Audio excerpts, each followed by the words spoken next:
Él siempre fue un hombre de negocios, práctico, sin tiempo para mirar al pasado. Pero todo cambia el día en que un nombre familiar aparece en su escritorio, una mujer a punto de ser desalojada. El apellido de ella lo hace congelarse. Ella fue la razón por la cual rompió con su propio hijo años atrás. Y ahora su vida está a punto de cambiar. Cierto día, Carmen Rodríguez contemplaba el papel amarillento en sus manos temblorosas. Las palabras «aviso de desalojo» parecían saltar del sobre oficial de Inmobiliaria Mendoza, sellado en rojo como una sentencia innegociable, 3 meses de alquiler atrasado. El plazo final, apenas una semana. Sus ojos castaños ardían, pero las lágrimas ya se habían secado días atrás, cuando el segundo aviso llegó. La luz de la mañana se filtraba tímidamente por las cortinas desteñidas, iluminando el pequeño piso de 2 habitaciones que llamaba hogar desde hacía 5 años. El sofá desgastado, la mesa de fórmica agrietada, la nevera ruidosa. Cada objeto llevaba consigo una historia de lucha y supervivencia. De la habitación contigua venían las risas de Lucía y Sofía, sus hijas de 10 y 7 años, ajenas a la catástrofe inminente. La inocencia de ellas era el único lujo que Carmen aún podía permitirse. Desde la muerte de Miguel, su marido, 2 años atrás en un accidente en la construcción, cada día era una batalla contra números que nunca cuadraban y facturas que se multiplicaban como mala hierba. Su trabajo como costurera, antes una pasión, se había transformado en una carrera desesperada contra el reloj. Los encargos escaseaban, los clientes pagaban cada vez menos, y sus manos, antes ágiles y precisas, ahora temblaban de cansancio después de noches en vela, intentando aumentar la producción. Los trabajos como camarera, los fines de semana, apenas cubrían la alimentación básica de las 3. Carmen dobló el aviso y lo guardó en el cajón de la cómoda junto con las demás facturas acumuladas. Luz, con aviso de corte, agua a punto de ser interrumpida, el recibo del colegio de Sofía, con 3 meses de retraso. No permitiría que sus hijas vieran su desesperación. La amarga ironía no escapaba a su percepción. El desalojo venía firmado por Eduardo Mendoza, su ex suegro, abuelo de sus hijas, el hombre que había desheredado a Miguel cuando supo de su relación 7 años atrás. Eduardo Mendoza observaba Madrid desde lo alto de su despacho en el 30º piso del edificio que llevaba su nombre. A los 68 años, dirigía un imperio inmobiliario con la precisión de un reloj suizo y la frialdad de un estratega militar. Los números proyectados en su pantalla de última generación mostraban crecimiento, expansión, adquisiciones exitosas, pero sus ojos azules penetrantes, idénticos a los de su hijo fallecido, no reflejaban victoria alguna. La soledad era su compañera más fiel.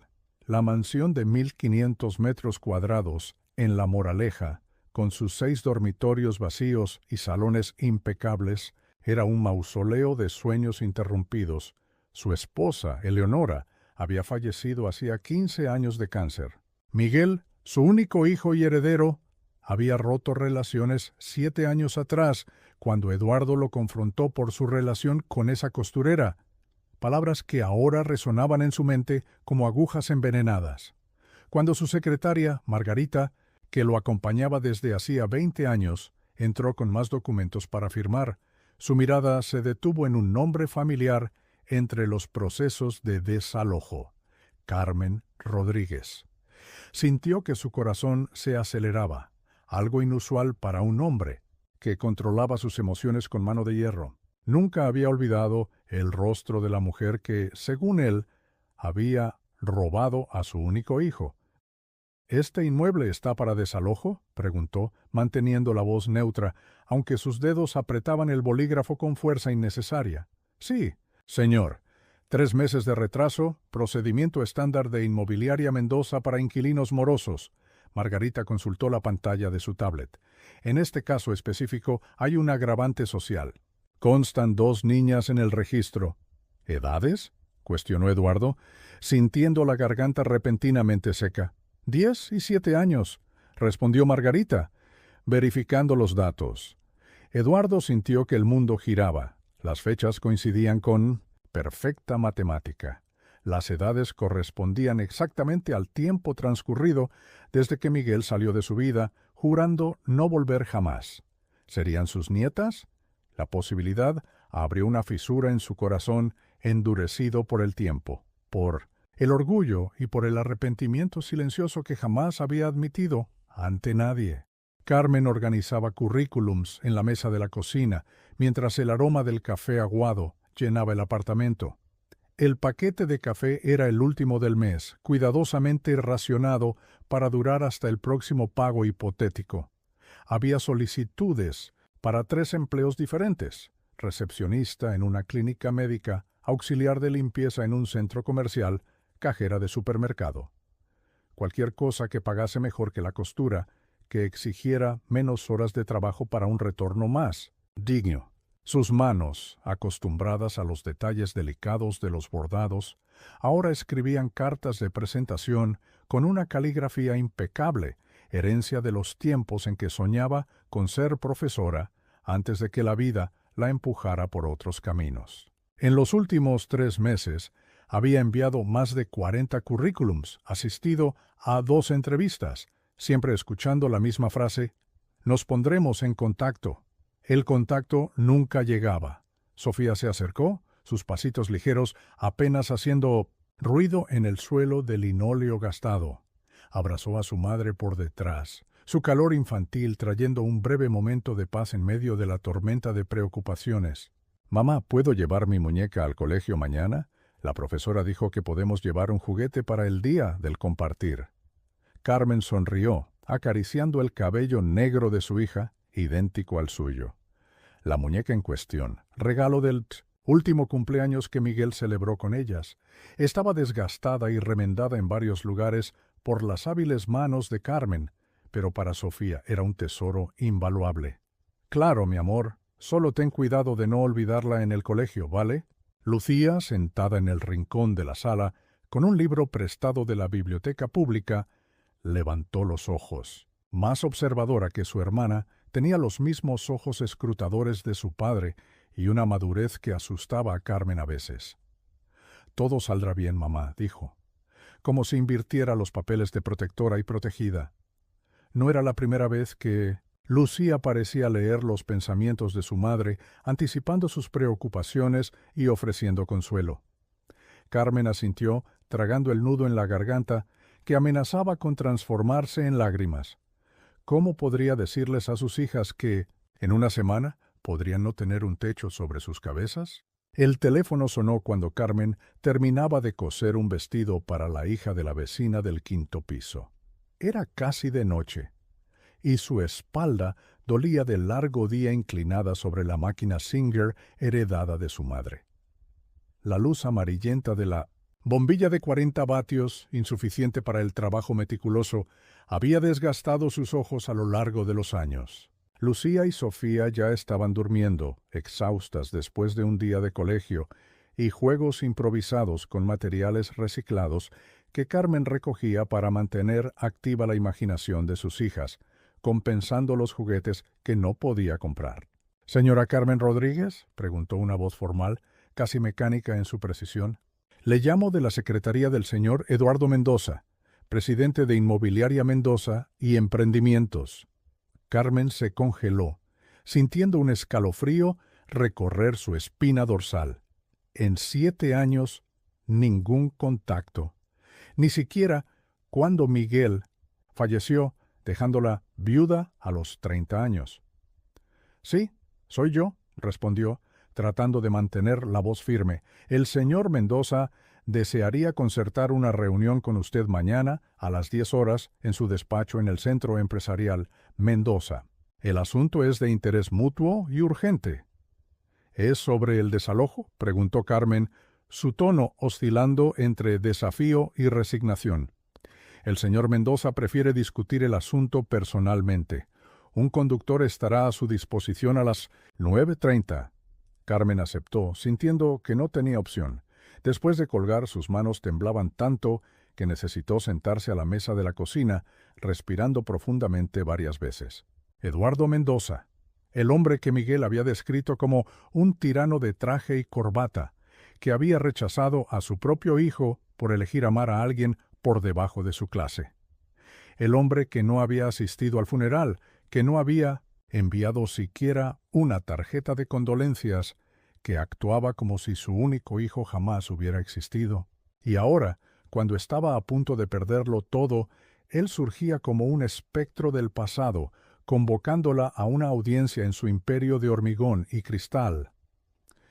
El edificio de Inmobiliaria Mendoza dominaba el skyline del centro financiero de Madrid, como un monolito de vidrio y acero inoxidable, sus 45 plantas reflejando el cielo nublado, como un espejo imponente. Carmen, vistiendo su único conjunto decente, una americana azul marino y pantalón formal, comprados en unas rebajas 3 años antes, se sentía terriblemente fuera de lugar entre ejecutivos de trajes impecables y mujeres de tacón alto que transitaban por el lujoso vestíbulo de mármol importado. El conductor que la había recogido, un hombre de mediana edad de pocas palabras, la entregó al cuidado de una recepcionista rubia cuyo maquillaje perfecto parecía una máscara profesional. En el 30º piso, tras subir en un ascensor panorámico que exhibía la ciudad como una alfombra a sus pies, fue recibida por Margarita, secretaria ejecutiva de Eduardo Mendoza desde hacía más de 2 décadas. El despacho en sí era más grande que todo su apartamento, paredes de madera noble, cuadros de artistas famosos, cuyos nombres Carmen reconocía vagamente de libros de arte de la biblioteca pública, una vista privilegiada de Madrid que transformaba la metrópolis caótica en una pintura ordenada y distante. Eduardo la esperaba de pie, junto a una mesa de reuniones de caoba maciza. Parecía más viejo y cansado que en las fotos que Miguel guardaba, antes de quemarlas todas tras la gran pelea que selló su destino. Su cabello, antes negro como el de su hijo, ahora completamente blanco, contrastaba con el traje gris impecablemente cortado. «Carmen», dijo él, extendiendo la mano. No era una pregunta, ni un saludo cálido, solo una constatación, como si confirmara para sí mismo que ella era real y no una invención de su conciencia culpable. «Señor Mendoza», respondió ella, aceptando el saludo con firmeza sorprendente. Se había prometido a sí misma, durante todo el viaje, que no mostraría debilidad, que no se doblegaría ante el hombre que había roto el corazón de Miguel con palabras que jamás cicatrizaron completamente. «Siéntese, por favor», indicó él, señalando una silla de cuero italiano. «Tenemos mucho de qué hablar». Eduardo fue directo al grano, sin rodeos ni trivialidades sociales. «Me enteré del desalojo», declaró, sus ojos azules fijos en Carmen, como si intentara leer sus pensamientos. «Y supe que tengo nietas». Carmen se tensó en la silla, sintiendo el impacto de aquellas palabras. 2 frases que conectaban mundos completamente distintos, que forzaban una conexión que ella había intentado evitar durante años. «Sí», respondió con simplicidad. «Lucía y Sofía». Un silencio pesado se instaló entre ellos, cargado de todo lo que no se había dicho en 7 años. Carmen podía sentir el peso de las palabras no pronunciadas, de las acusaciones nunca formalizadas, de las disculpas jamás ofrecidas. Los ojos de Eduardo, tan similares a los de Miguel, parecían más vulnerables ahora, desprovistos de las arrogancias que ella esperaba encontrar. «¿Por qué nunca me buscó?», preguntó él finalmente, su voz traicionando una emoción que parecía fuera de lugar en aquel hombre de negocios. Carmen rió, un sonido corto y sin humor. «Está bromeando, ¿verdad? ¿Después de todo lo que le dijo a su hijo? ¿Después de desheredarlo, de expulsarlo de su vida?» Las palabras salían ahora con la fuerza de una presa rota. Miguel sufrió durante años por su rechazo, sufrió hasta el último día. Eduardo bajó los ojos, algo raro para un hombre acostumbrado a enfrentar adversarios en los negocios y en la vida. «Cometí errores», admitió, la voz casi un susurro. «El orgullo es un consejero terrible, Carmen, y un compañero aún peor». Quiero conocer a mis nietas, declaró Eduardo después de algunos minutos de silencio reflexivo. Su voz había recuperado parte de la firmeza habitual, pero había en ella un matiz que Carmen no lograba identificar completamente. ¿Vulnerabilidad? ¿Esperanza? Y quiero ayudarlas, no solo cancelando el desalojo. Carmen sintió una mezcla de alivio y desconfianza. El alivio de saber que no estaría en la calle en una semana con 2 niñas. La desconfianza natural de quien había aprendido de la manera más dura que nada en esta vida viene sin un precio, especialmente cuando es ofrecido por alguien que ya ha demostrado tanta hostilidad.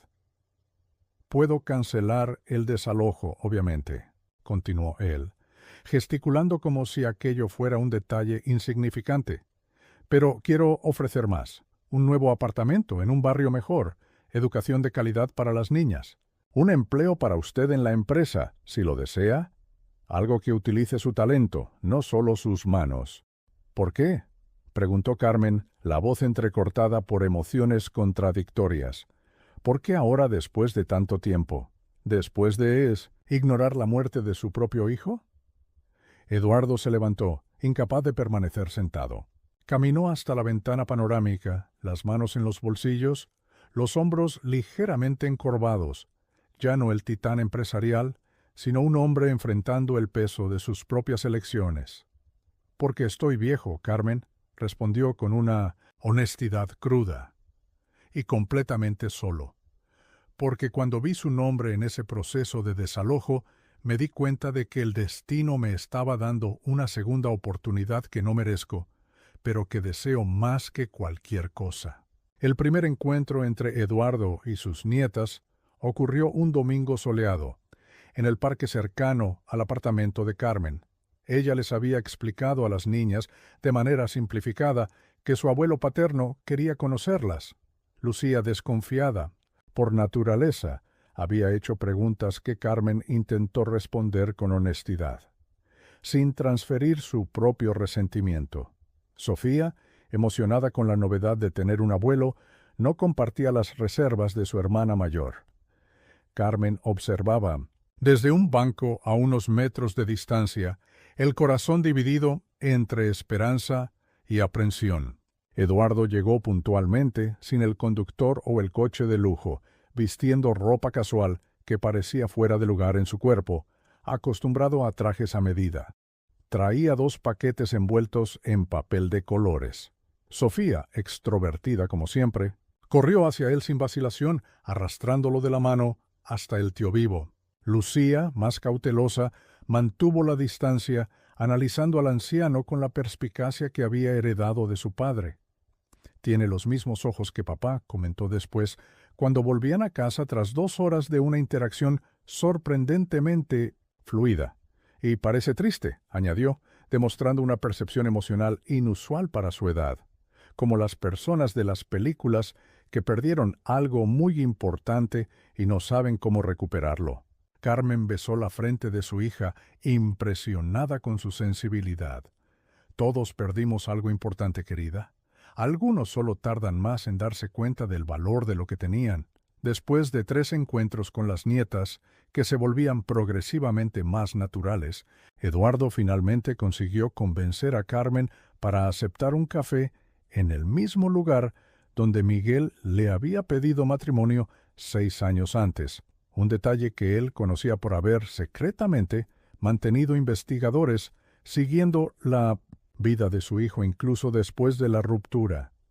Sentados en una mesa discreta, lejos tanto del lujo intimidante del despacho como de la simplicidad del apartamento, dejaron que las verdades emergieran, capa por capa, como un vendaje siendo retirado de una herida antigua. «Eras una costurera sin formación universitaria», dijo Eduardo, reviviendo el pasado con una franqueza dolorosa.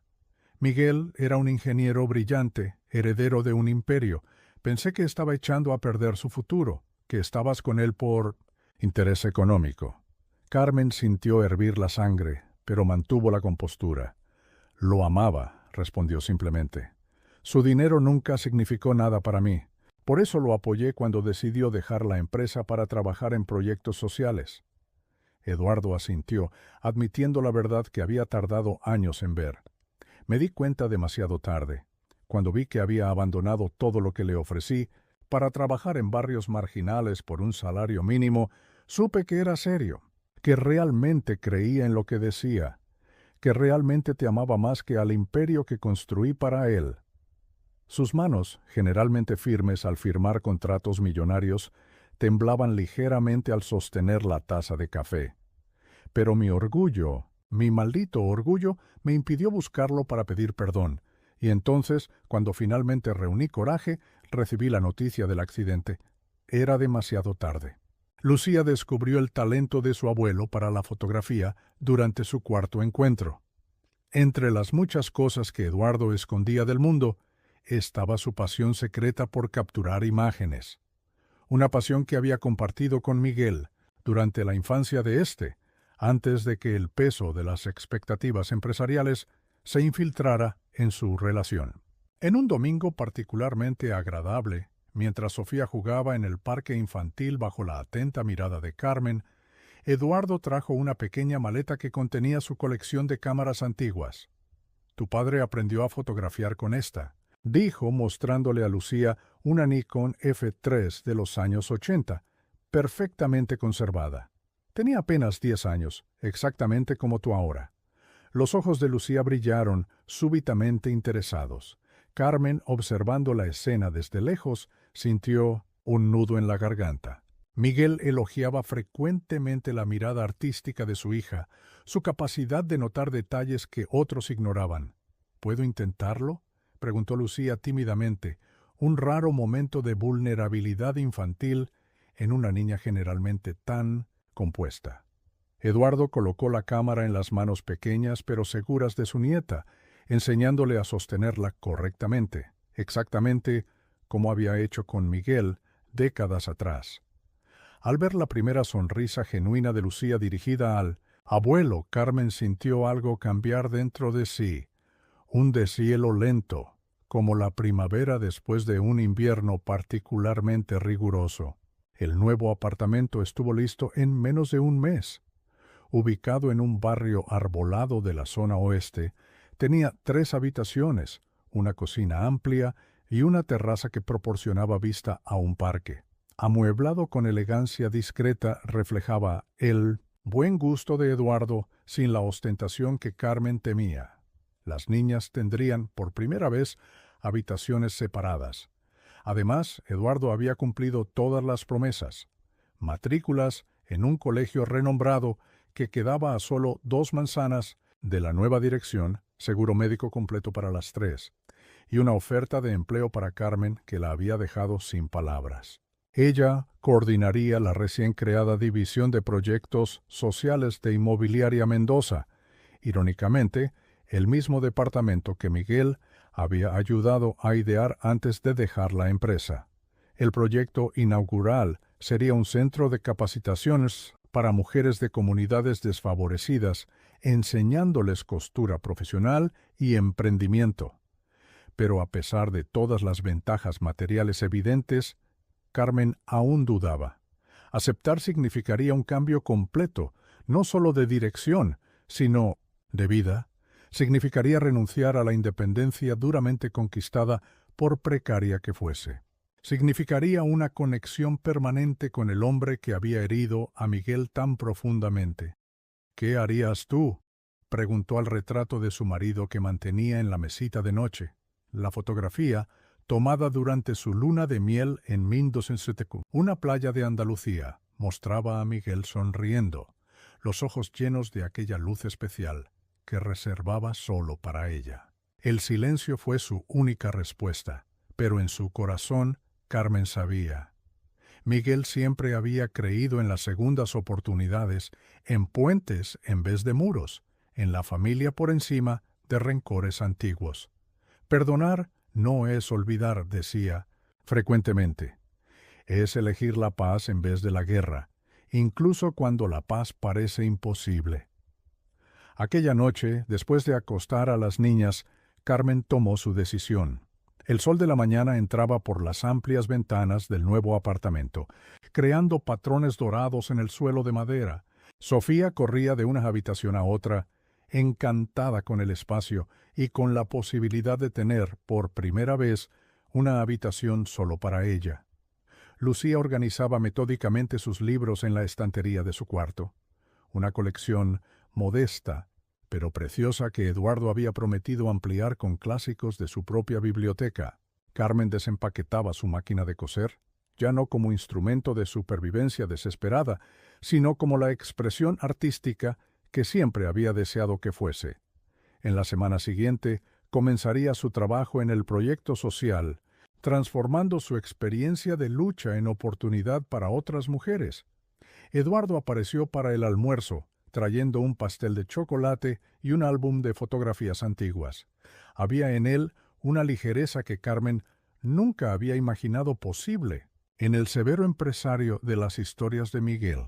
Poco a poco, el hombre detrás del mito se revelaba, inseguro en su papel de abuelo, ansioso por compensar el tiempo perdido, torpe en sus intentos de crear lazos familiares después de años de aislamiento emocional. A Miguel le habría gustado este lugar, comentó mientras tomaban café en la terraza, observando a las niñas que jugaban en el jardín de la comunidad. Sí, le habría gustado, concordó Carmen, sorprendida al constatar que la mención del nombre de su marido ya no llevaba consigo aquel dolor agudo que la había acompañado durante años.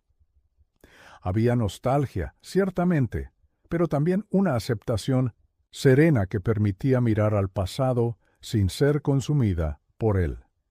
Por primera vez desde la muerte de Miguel, Carmen y Eduardo podían compartir aquella pérdida sin que el resentimiento levantara barreras infranqueables entre ellos. En una tarde, de sábado 3 meses después de la mudanza, Eduardo llegó con una caja antigua de madera tallada. Encontré esto en el depósito de la mansión, explicó, un leve temblor en sus manos traicionando la importancia emocional de aquel momento. Son fotos de Miguel, desde niño hasta antes de conocerme, completó Carmen, preparándose para otro doloroso recuerdo del abismo que había separado a padre e hijo. Eduardo negó con la cabeza, sorprendiéndola. No, hasta después. Yo lo seguía de lejos, contrataba fotógrafos discretos. Nunca dejé de preocuparme, aunque mi orgullo me impidiera admitirlo. El álbum, meticulosamente organizado, reveló a un Miguel que Carmen parcialmente desconocía. El niño de uniforme escolar con las rodillas raspadas, el adolescente rebelde de pelo largo en su fase punk, el joven ejecutivo de traje en su graduación en la Facultad de Ingeniería. Y entonces, sorprendentemente, fotos de su boda tomadas a distancia. Si te está gustando, no olvides dar me gusta, suscribirte y contarnos si nos estás siguiendo. Fotos de Carmen embarazada de Lucía, después de Sofía, caminando por el parque. Eduardo había estado allí, en las sombras, testimoniando silenciosamente una vida que había rechazado públicamente. La cámara fotográfica Leica antigua, guardada en la misma caja junto con el álbum, se convirtió en un símbolo tangible de esta revelación. Lucía la recibió como un tesoro, una conexión palpable entre 3 generaciones, un puente sobre el abismo que casi había destruido aquella familia. Era su favorita, explicó Eduardo. La usó hasta el final. Un año después, la nueva rutina estaba sólidamente establecida. Eduardo cenaba con ellas 2 veces por semana, generalmente los martes y jueves. Sofía lo llamaba abuelo, sin vacilación desde el primer día. Lucía, que había tardado más en bajar sus defensas, ahora pasaba horas discutiendo técnicas fotográficas con él, desarrollando un talento que impresionaba incluso a profesionales. Su habitación se había transformado en un pequeño estudio con fotografías en blanco y negro decorando las paredes, y un espacio especial para revelado en el antiguo vestidor. Carmen dirigía el proyecto social de la empresa con una competencia que había sorprendido incluso a Eduardo. Bajo su liderazgo, ya habían capacitado a más de 50 mujeres que ahora producían piezas artesanales vendidas en boutiques de lujo, recibiendo un porcentaje justo de las ganancias. En el cumpleaños de Carmen, Eduardo trajo un regalo especial, una fotografía enmarcada que ella nunca había visto antes. En ella, Miguel sonreía, joven y radiante, ante un espectacular atardecer. Tomó esta foto el día que volvió de su primer encuentro contigo, explicó Eduardo, la voz entrecortada por la emoción. Llegó a casa y dijo: «Papá, encontré el verdadero amor. Debería haberlo escuchado. Nunca lo vi tan feliz como en aquel momento». Carmen sintió que las lágrimas venían, pero ya no eran de dolor o rabia. Eran lágrimas de aceptación, de sanación, de reconocimiento del largo y tortuoso camino que la vida a veces nos obliga a recorrer para llegar a donde siempre deberíamos haber estado. Aquella noche, mientras las niñas dormían, Carmen y Eduardo se sentaron en la terraza bajo el cielo estrellado de primavera. No eran amigos íntimos, ni se trataban con la familiaridad relajada que caracteriza relaciones longevas, pero eran innegablemente familia, unidos por dos niñas extraordinarias y por la memoria de un hombre que ambos habían amado profundamente, cada uno a su manera. «¿Sabes?», dijo Eduardo, rompiendo el silencio contemplativo, «Miguel me dijo una vez, cuando tenía apenas 16 años, que el orgullo es como una prisión que construimos con nuestras propias manos, ladrillo a ladrillo, hasta encontrarnos completamente aislados. Me llevó toda una vida entender la profundidad de lo que quería decir». Carmen observó el cielo nocturno, las constelaciones brillando como testigos silenciosos de tantas vidas interconectadas, tantos destinos que se cruzan en patrones que solo tienen sentido cuando se observan a distancia. «A veces», respondió, «necesitamos perdernos completamente para encontrar el camino de vuelta a casa». Eduardo asintió, y su silencio cargaba el peso de todos los años perdidos, de todas las palabras no dichas, de todos los abrazos negados. Pero cargaba también ahora la ligereza de la posibilidad de redención en posibilidad. Carmen miró al hombre a su lado. Ya no un enemigo, no exactamente un amigo, sino una parte esencial del complejo tapiz que formaba su familia. Y comprendió finalmente que el perdón no era un regalo que daba a Eduardo, sino un regalo que se daba a sí misma. La liberación de las cadenas del resentimiento, la capacidad de mirar hacia adelante sin que el pasado oscureciera el horizonte con su sombra implacable. «Tal vez», dijo Eduardo, contemplando las luces de la ciudad que parpadeaban, como luciérnagas distantes, «nuestros mayores errores sean también nuestros mayores maestros. Pasé una vida entera construyendo muros, solo para descubrir al final que lo que realmente importa siempre estuvo del otro lado». Miró hacia la puerta entreabierta de la habitación donde dormían sus nietas, sus rostros pacíficos iluminados por la suave luz de la lamparita en forma de luna. «Miguel tenía razón sobre ti, sobre lo que realmente tiene valor en esta vida».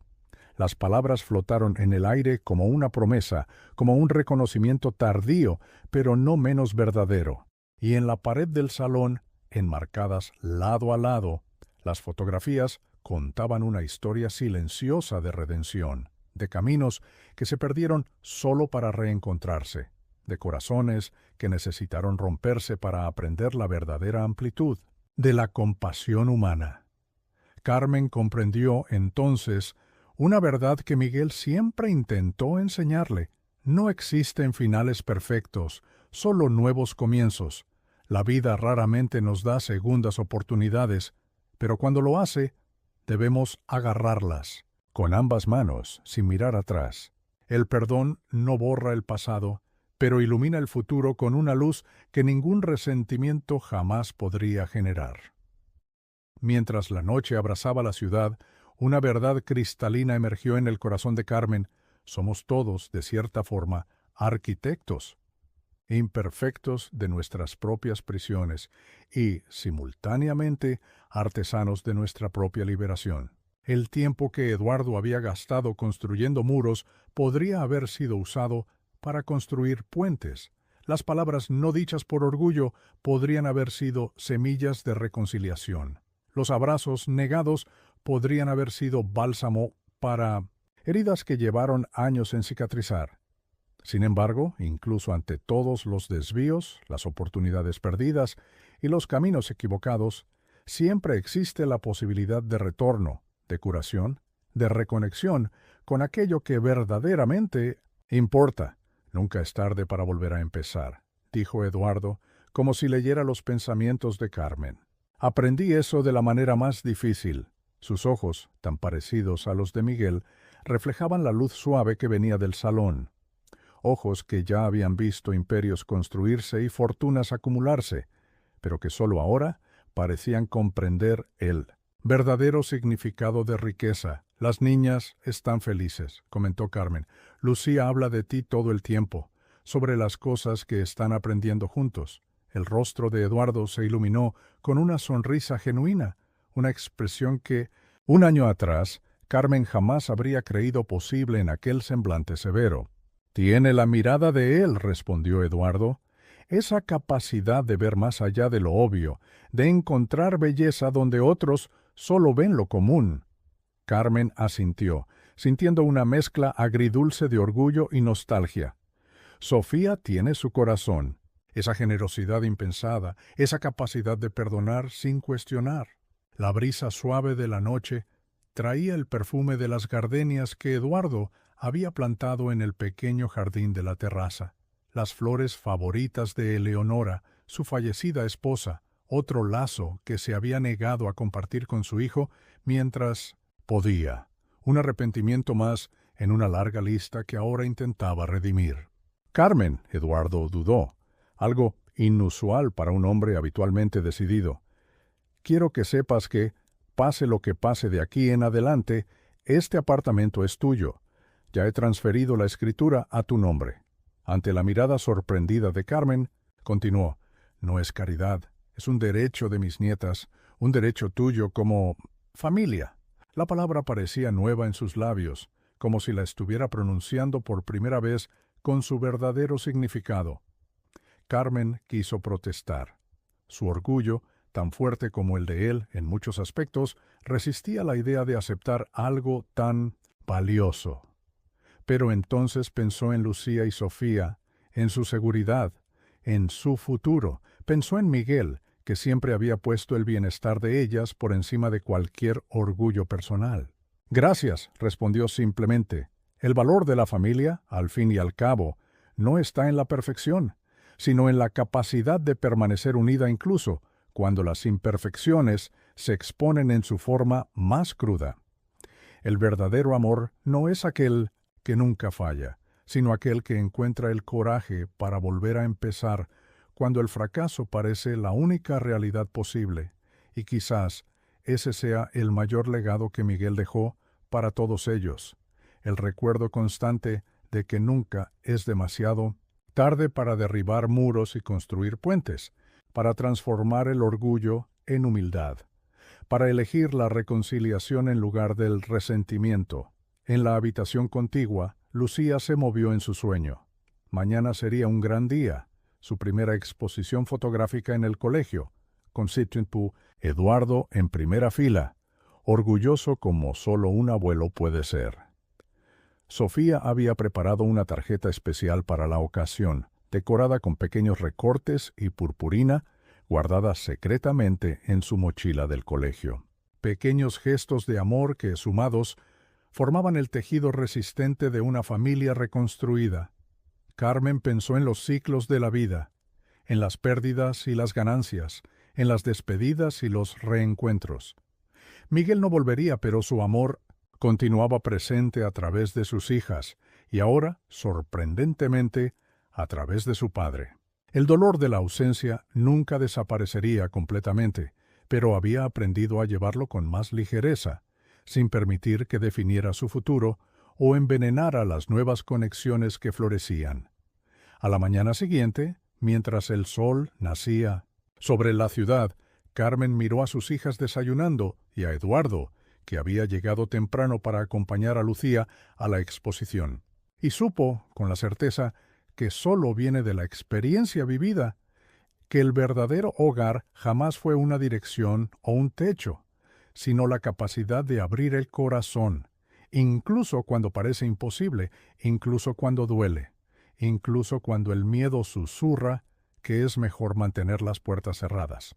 Pues solo cuando nos permitimos ser verdaderamente vulnerables, encontramos la fuerza para reconstruir lo que estaba roto, para amar lo que parecía perdido, para finalmente volver a casa. Hoy es un nuevo día, dijo Eduardo, levantando su taza de café en un brindis silencioso. Un nuevo comienzo, concordó Carmen, completando el gesto. Y mientras las niñas reían, sus voces cristalinas llenando el apartamento de vida y promesa, Carmen comprendió que, por más tortuosos que sean los caminos que recorremos, por más dolorosas que sean las pérdidas que enfrentamos, por más impensables que sean las reconciliaciones que vivimos, siempre existe la posibilidad de reescribir nuestra historia, no borrando las cicatrices, sino transformándolas en marcas de un viaje que valió la pena vivir. Porque son justamente nuestras fracturas las que, cuando finalmente expuestas a la luz de la comprensión y el perdón, permiten que la luz entre e ilumine no solo nuestra propia existencia, sino la de todos aquellos que cruzan nuestro camino. Si te gustó, no olvides dar me gusta, suscribirte y contarnos si nos estás siguiendo, y no te pierdas la próxima historia.